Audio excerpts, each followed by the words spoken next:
আপনাদের কথার কাজের সাথে কি মিল আছে?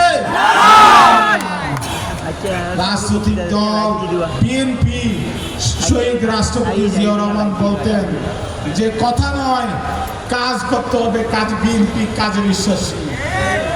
এই পর্যন্ত বাংলাদেশে যত সংস্কার হয়েছে, বহুদলীয় গণতন্ত্র বলেন, সংবাদপত্রের স্বাধীনতা বলেন, সংসদীয় রাজনীতি বলেন, মুক্তবাজার অর্থনীতি বলেন, মানুষের ভোটের অধিকার বলেন, একমাত্র বেগম খালেদা জিয়া এবং শহীদ রাষ্ট্রপতি জিয়াউর রহমানের সেগুলো দাবিগুলো প্রতিষ্ঠা করেছিলেন, সেই সংস্কার করেছিলেন তিনি।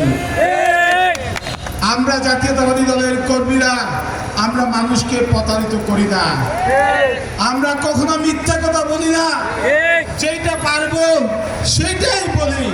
আমরা কৌশলের নামে মানুষের সাথে মুনাফিকি করি না, কৌশলের নামে মানুষের সাথে প্রতারণা করি না।